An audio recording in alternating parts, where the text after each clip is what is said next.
حجي مس حزب تግራይና ፍጹም ሰላምን ምትሕግጋዝን ይናብልና ዘለና ክደግመልኩም ጽንዶ ናብ መንግስታት ሰጊሩ ብጋዲ ምትሕግጋዝ ክጅመሪ ትማራጺ ንሱ ጥራይ ስለዝኾነ እዚ ሕጂ ዘቕርቦ መደብ እምባር ንሙሉእ ሰላም መንጸፍ ክኸውን ዘለዎይ ብልቦናን ምስትውዓልን ክትከታተሉ ድማ ዕድም ኣብዚ እዋን እዚ ኣብ መራኸቢ ብዙሓን ኢትዮጵያ ብዛዕባ ኤርትራን ትግራይን ብጻዕቂ ይዝረባሉ ሓደ ናይ ጄኖሳይድ ዶክመንታሪ ወዝቢ ብተደጋጋሚ ክልቀቕ ጀሚሩ ንእለታ ጌታቸው ረዳ ብዛዕባ አብይን ጄኖሳይድ ትግራይን ዝብል መደብ ተሰሪዕሉ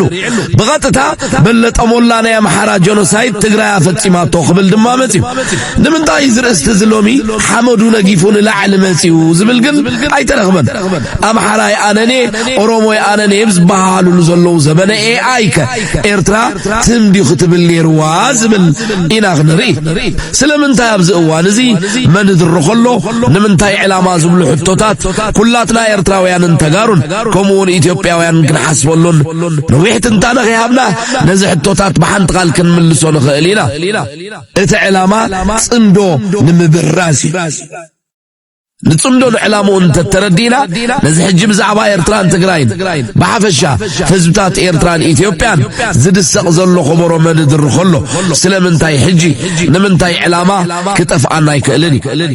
سلاينا زبلون زقبرون زلو بعلامة سلزغونة نعون نمكتلو قبابنا فلوتي الحجي نزل غود نسنحنا نبطن بقرهنت نزلاي سلا اجندا زساسيو زلو تقارو ايرتراويان ايثيوبياويان كندر صمدو كالتراي صمدو ጭርሑን አይኮነን ጽምዶ ንቃት ጽምዶ ኪኖ መንግስታት ኪኖ ወታደራዊ አጽዋር ኪኖ ፖለቲካዊ ኃይልታት ዝኸይድ ኃይል ህዝብ ከም ዘሎ ዘዘኻኽር ምንቅስቃስ ዝስሕቁ ዝነብዑን ዝሐልሙን ሰላም ዝግባኦም አቦታትን አደታትን መንእስያትን ቆልዑን ከም ዘለው ዘዘኻኽር ምንቅስቃስ ምንት ዞም ህዝብታት ዚያቶም ምንታና ኢና እምበኣር ጽምዶ ክንቅጽሎ ምክንያቱ እቲ ዞማ ኺናት ንኸይህሉ ዝዓግት ኃይሊ ጽምዶ ህዝብታት ጥራይ ስለዝኾነ ጸላ ሁላትና ዝኾነ ዕሸል ፕሮስፔሪቲ ፓርቲና ጫፈርቱን ነዚያ ጽቡቕ ጌሮም ዝፈልጥዋ በዚኦም ድማ ጽምዶና ፋሕ ከብሎ ኸይደቀሱ ዝሓድሩ ዘለው ሓደ ካብቲ አበጋጊሶሞ ዘለው ሜላታት ድማ ጉዳይ ጄኖሳይድ ምቕስቃስ ኣብ ህዝቢ ወሪዱ ዝበሃል ግፍዕታት ምልዓል ኣብ ሓድሕድና ብክሳስን ምግርጫዋትን ፈጢርካ ቁስሊ ሓኺኽካ ናብ ዳግማይ ቂም መሊስካ ጽምዶ ምብታን ዝብል ስውር ሽርሒዩ ድሮን ኣብዚ ሓለፈ እዋን ግዳይ ናይ ዝውጥን ዝኾኑ ተጋሩ ይኹኑ ኤርትራውያን ኣብ መራኸቢ ብዙሓን ዘዝመስሎም ክዛረቡን ክጽሕፉን ርኢና የሚና እዚ ንጽምዶን ዕላምኡ ንጠቅም ዲሃስዮ ኢልና ክንሓስብ ጊዜዩ ካብ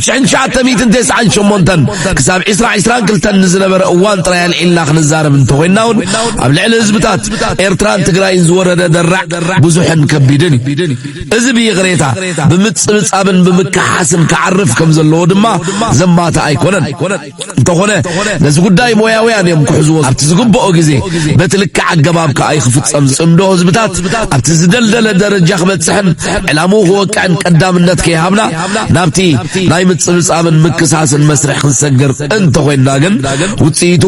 ብኣንጻር ድሌትና ዘረሓቐና ክኸውን ይኽእል እዩ በዚ ድማ ዕላማ ጸላእትና ባዕልና ነተግብሮ ማለት እዩ ስርዓት ብልጽግና ሐምለ 25 2018 ኣብ ለሊ ኣብ ዕለታዊ ስርሑ ዝነበረ ሰራዊት ትግራይ ኣርሚ 70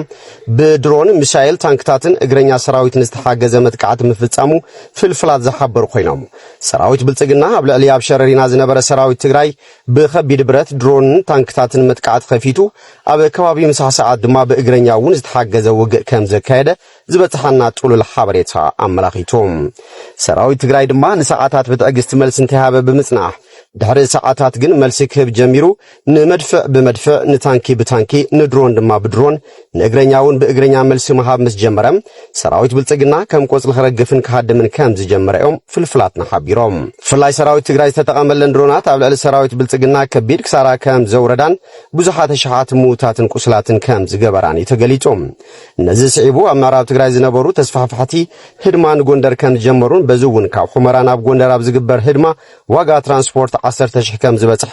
ዝረኸብናዮ ሓበሬታ ኣመላኺቶም ህድማ ሰራዊቱ ከኣለ ዘይከኣለ عقلو تصوب بلصقنا دما نهزب مغعازيا مخاين كلن سراح تطو كبلا كساب مئزاز كم زبتحه نمفلاط تخايل حيل مكلخال تግራይ ዝተውሃበ እዋናዊ ሓበሬታ ዕሱብ ሰራዊት ስርዓት ብልጽግና ምስ ዕጡቃት መሐመድ ሐምዳን ደጋሎን RSF ካብ ዝተፈላለዩ ከባቢታት በአስገዳድ ዝኣከም ምልሻታትን ካልኦት ዕጡቃትን ሒዙ ብዕለት 25 ሐምለ 2018 ዓመተ ምህረት ኣብ ዞባ ምዕራብ ትግራይ በአንፈት ሸረሪና ብልዕሊ ሰራዊትና መጠነ ሰፊሕ መጥቃዕቲ ምኽፋቱ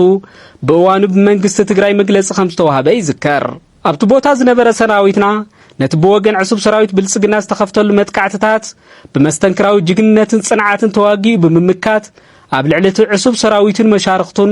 ሰፍ ዘይብል ክሳራ ኣብጽሑን በአሻዓት ዝቁጸሩ ምውታትን ቁስላትን ብምግባር ካብ ሕሞራ ክሳብ ጎንደር ኣብ ዘለው ትካላት ጥዕና ብውግኣ ዝተጨናነቁሉ ኩነታት ተፈጢሩ እዩ ሕዝቡ ነብዚ ከባቢ ዝርከብ ሰራዊትና ነቲ ልሙድ ናይ ዓወትን ጅግንነትን ታሪኽ ፈጺሙ ንቐጻሊ ተልእኹን ዝበለጸ ዓወት ንምርግጋጽ ቁሞኑ ነቀማሙጡ ነማዓራሪው ድሉ ኮይኑ ይርከብ بوغن جنسايداو سرعت بلصقنا نتي زغطمو زيغموتن زيتصبيو سعرات نمشفانن استفالالوي ناي حاسوتن مدنغاراتن ورتات بمنزاح كلهم ميلاتات بروباغاندا تتقيمو نتنترف سعرات عوته مزغيو زيفلق سراويتو مورال نمصغانن نحزب ኢትዮጵያን ማህበረሰብ ዓለምን ንምድንጋርን እንዳጻረ ይርከብ ኮይንግና ካብ መጀመርቱ ሞራሉ ዝተሰብረ ሰራዊቱ በተናይ ሓሶት ዓወት ክጽግኖ ከም ዘይኽእል ጋህዱ ኮይነሎም እዚ ከምዚ ኢሉ እንሃለወ እቲ ጀኖሳይዳዊ ስርዓት ብልጽግና ነቲ ካብ መጀመርያ ጀሚሩ ዝሓንጸጾ ህዝቢ ትግራይ ናይ ምጽናት ዕላምኡ ስለ ዘይተሳኸዐ ሕዝቡን ሙሉእ ሰራዊቱ ነጽዋርን ኣጓዓዒዙ ኣብ ኩሎም መዋስንቲ ከባቢታት ትግራይ ኣኪብዎም ይርከብ ስለዝኾነ ዳግማይ ኩናት ጽንተት ንምጅማር ኣብ ዘኽእሎ ድልውነት ከም ዘሎ በብኸባቢኡ ኣብ መሬት ዝረኣዩ ዘለው ምልክታት መረጋገጺ ሓቅታት እዮም ሕዝቡን እንተኾነ